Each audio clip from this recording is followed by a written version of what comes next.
हार्दिक स्वागत गर्न चाहन्छौँ।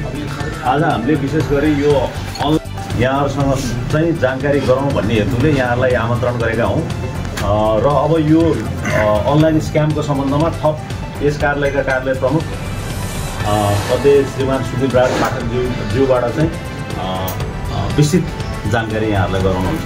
धन्यवाद। लागि धन्यवाद। प्लस अलिकति ढिला भयो त्यसमा पनि म तपाईँहरूसँग माफी माग्न चाहन्छु।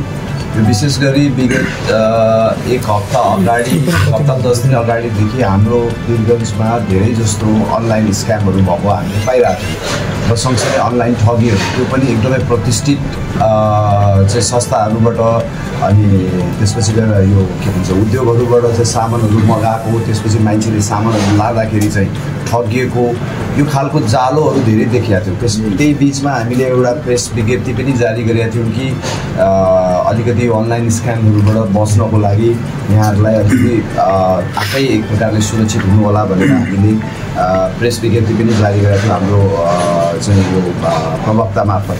तर अहिले यही बिचमा हामी अलिकति अनुसन्धानमा थियौँ। त्यो बिचमा चाहिँ अहिले हामीलाई विशेष सूचनाको आधारमा हामीले मिति 82/7/26 गते अन्दाजी 12:00 बजेको समयमा जिल्ला प्रशासन वीरगन्ज महानगरपालिकाको वार्ड नम्बर 8 प्रभु अस्पताल अगाडि स्थित सडक खण्डबाट सर्वसाधारणलाई विभिन्न प्रलोभन तथा झुक्यानमा पाए विभिन्न ब्याङ्कहरूको मनी मोल अकाउन्टको अलिकति खुफिया टाइपको अकाउन्ट खोलाइ उक्त खाताहरूमा सोसियल मिडियाको प्लेटफर्म मार्फत फिसिङ, ओटिपी फ्रड, जब स्क्याम तथा फेक अनलाइन बिजनेस स्क्याम र एआईको मार्फतबाट विभिन्न कम्पनीहरूको आवश्यक पर्ने कागजहरू बनाई सामानहरूको अर्डर बिल बनाई ठगी गर्ने गरेको साथै निजले विभिन्न व्यक्तिहरूको ब्याङ्क खाता र डिजिटल वालेटहरूको प्रयोग गरेको।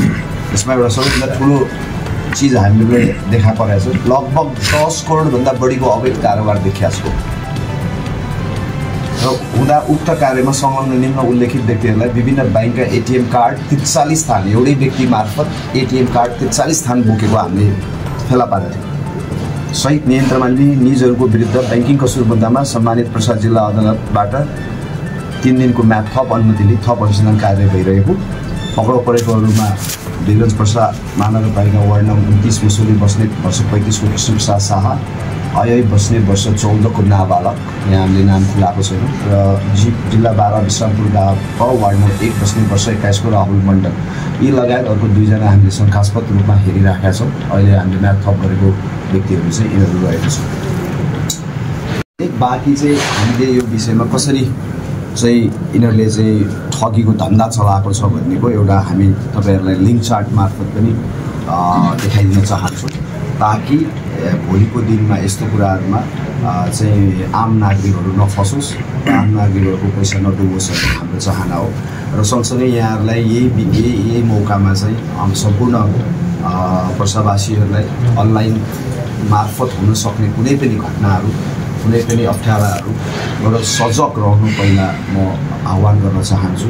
आफ्नो ओटिपी, आफ्नो पासवर्ड, आफ्नो अकाउन्टको कुराहरू चाहिँ एकदमै नितान्त व्यक्तिगत रूपमा राख्नुपर्ने हुन्छ र ती चिजहरू घरका अन्य सदस्यहरूलाई पनि आवश्यकता अनुसार मात्र दिने कुरा आउँछ। नभए त्यो तपाईँहरूको प्राइभेसी अन्तर्गत पर्ने भएको हुनाले गोपनीयता अप्नाइदिनु हुन आह्वान गर्न चाहन्छु। र बाइचान्स केही त्यस्तो अप्ठ्यारोहरूको परिस्थिति आयो भने मैले ब्याङ्कर एसोसिएसनहरूसँग पनि यो कुरा गरिसकेको छु र 48 घण्टाभित्र तपाईँहरू स्क्याममा पर्नुभयो भने ब्याङ्कको हटलाइन हुन्छ, तपाईँहरूको खाता भएको ब्याङ्कमा हटलाइन हुन्छ, त्यहाँ पनि खबर गरेर तपाईँले 48 घण्टाभित्र तपाईँको पैसा रोक्न सक्नुहुन्छ।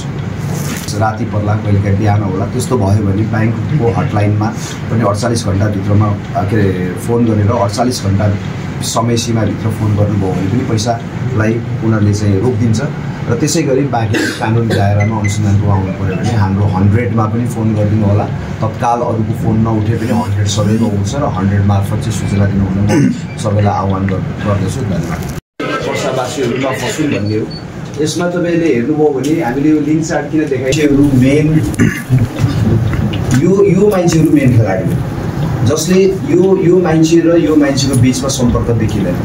भइहाल्यो भने पनि सोसियल मिडिया मार्फत हुन्छ र त्यो सोसियल मिडियाको मार्फतले गर्दाखेरि चाहिँ उनीहरूसँग हामी यो टप लेयरमा भएको मान्छेका पुग्न सकेका छौँ जो पारिपट्टि बसेर काम गरिरहेको छ। अहिले ग्राउन्ड लेभलमा काम गरिरहेको विभिन्न ठाउँमा ठग्नलाई उद्योग भएको मान्छेहरू यी हो।